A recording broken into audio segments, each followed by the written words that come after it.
सभी दर्शकों का स्मृति शर्मा की ओर से अभिनंदन। बच्चों, पिछले वीडियो में हम लोगों ने तत्पुरुष समास के बारे में विस्तार से बात की थी। अतः आज हम लोग अव्ययी भाव, द्वंद्व समास और बहुव्रीहि समास के बारे में चर्चा करेंगे। तो आइए सबसे पहले बात करते हैं अव्ययी भाव समास के बारे में। अव्ययी भाव समास। अव्ययी भाव का अर्थ है अव्यय बन जाना।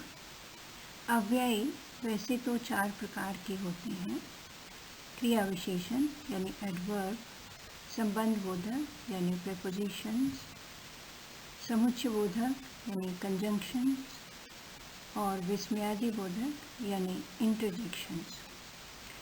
इस समास में 2 शब्दों के मेल से जो नया शब्द बनता है वह वाक्य में क्रिया विशेषण का काम करता है।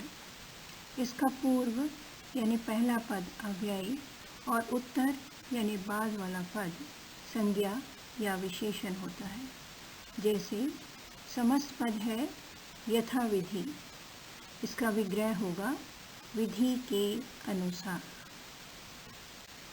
इस समास में संज्ञा शब्दों की आवृत्ति भी पाई जाती है, जैसे गली गली, रातों रात, हाथों हाथ, घर घर, शुभ शुभ आदि। इसमें विग्रह करते हुए समस्त पद का केवल अर्थ ही स्पष्ट करना होता है। इसमें प्रयुक्त होने वाले उपसर्ग हैं यथा, आ, भर, प्रति, अनु, नी, ब, वा और बे आदि। अब देखिए, ये है, इधर है समस्त पद और इधर है विग्रह। जैसे पहला हुआ यथाशक्ति, अर्थ हुआ इसका शक्ति के अनुसार।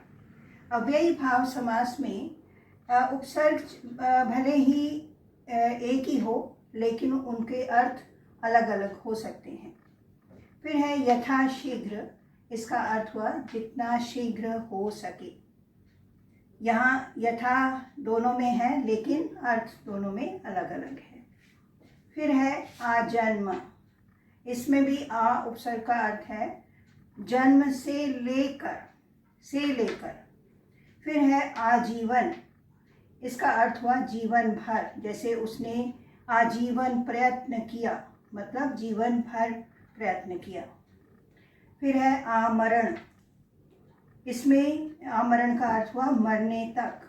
जैसे उसने आमरण अनशन किया।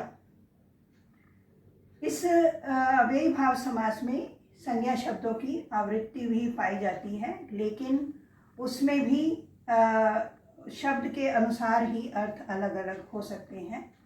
अब घर घर बातें हो रही हैं, यानी हर घर में बातें हो रही हैं। फिर है धड़ाधड़, धड़ाधड़ के भी 2 अर्थ हो सकते हैं। धड़ धड़ की आवाज़ करते हुए, जैसे इमारत धड़ाधड़ गिर गई, मतलब कि धड़ धड़ की आवाज़ करते हुए गिर गई। या फिर किताबें धड़ाधड़ बिक गई, तो किताबें धड़ाधड़ बिक गई का मतलब कि अति शीघ्र बिक गई।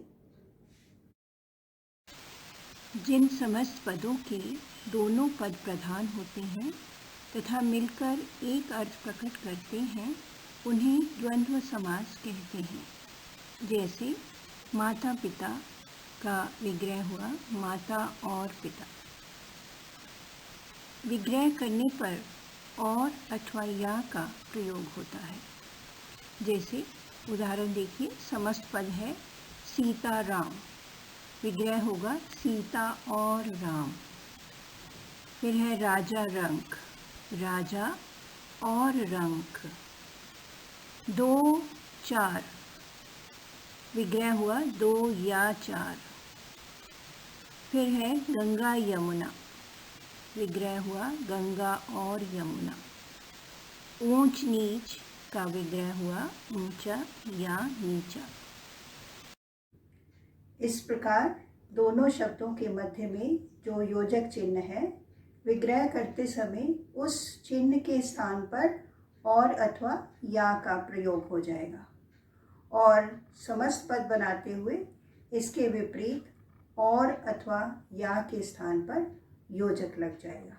तो समझने के लिए ये समास बहुत ही सरल है। जिन समस्त पदों के दोनों पद प्रधान न होकर कोई सांकेतिक अर्थ ही प्रधान हो, उन्हें बहुव्रीहि समास कहते हैं। जैसे अष्टभुजी, इसका विग्रह है 8 हैं भुजाएं जिसकी, अर्थात जगधात्री या दुर्गा माँ।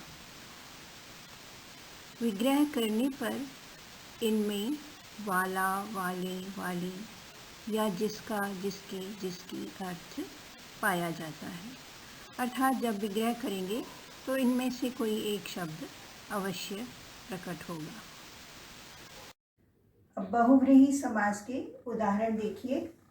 समस्त पद हुआ एक दंत, इसका विग्रह होगा एक दांत है जिसका, अर्थात श्री गणेश। हम अर्थात लिख के भी श्री गणेश लिख सकते हैं और इस तरह ब्रैकेट के अंदर गणेश भी लिख सकते हैं। उसी प्रकार फिर है वीणा पाणी। वीणा है जिसके पाणी में, पाणी का अर्थ होता है हाथ, जिसके हाथ में वीणा है, अर्थात माता सरस्वती। फिर है नीलकंठ। नीला है जिसका कंठ, तो शिव जी को हम लोग नीलकंठ कहते हैं, अर्थात हो गया शिव। इसी प्रकार गिरिधर, गिरि मतलब पर्वत, गिरि को धारण करने वाले अर्थात श्री कृष्ण। इसी प्रकार अन्य अनेक देवता, देवी देवता या फिर मनुष्य ऐसे होते हैं जिनके लिए हम लोग सांकेतिक शब्दों का प्रयोग करते हैं, तो उनको हम लोग बहुव्रीहि समास के अंतर्गत रखते हैं। इसके अतिरिक्त कुछ समस्त पद ऐसे भी होते हैं जिन्हें दो दो समासों के अंतर्गत रखा जा सकता है। ये अंतर उनके विग्रह करने पर निर्भर करता है। जैसे समस्त पद है चतुर्भुज, इसको दो तरह से इसका विग्रह किया जा सकता है। जैसे 4 भुजाओं का समूह, तब ये हो जाएगा द्विगु समास।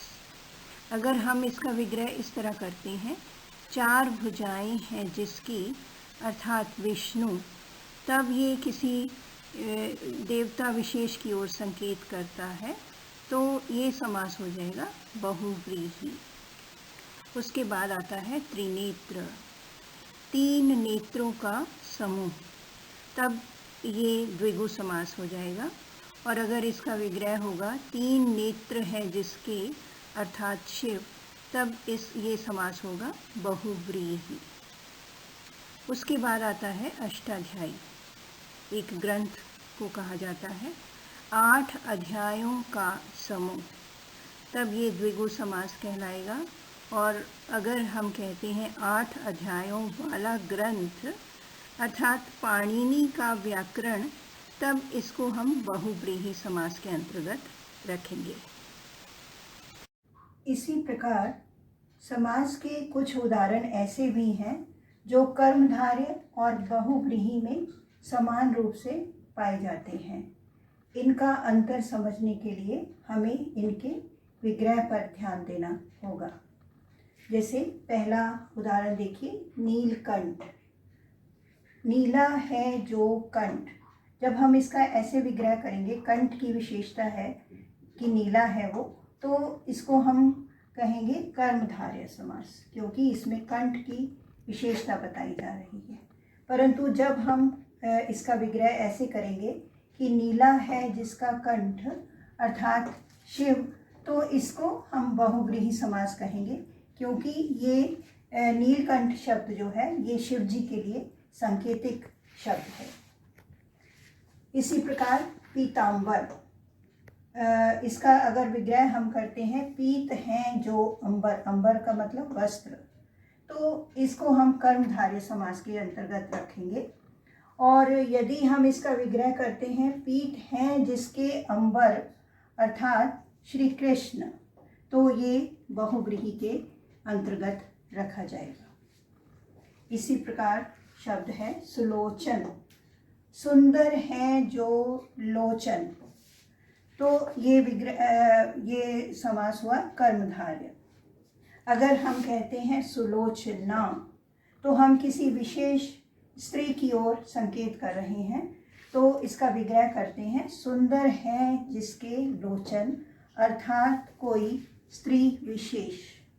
तो ये बहुव्रीहि समास के अंतर्गत आएगा। इस तरह शब्द बिल्कुल सेम है, परंतु विग्रह करने पर हमने अंतर कर दिया, तो वहाँ पे समास भी अलग हो जाएगा। तो बच्चों, देखा आपने समास के हर बिंदु को समझना कितना आसान होता है। समास विग्रह करना, समासपद बनाना और उसके भेद बताना। तो अब मुझे उम्मीद है कि आप समास के किसी भी प्रश्न को अच्छी तरह समझकर उसका सही उत्तर ही देंगे।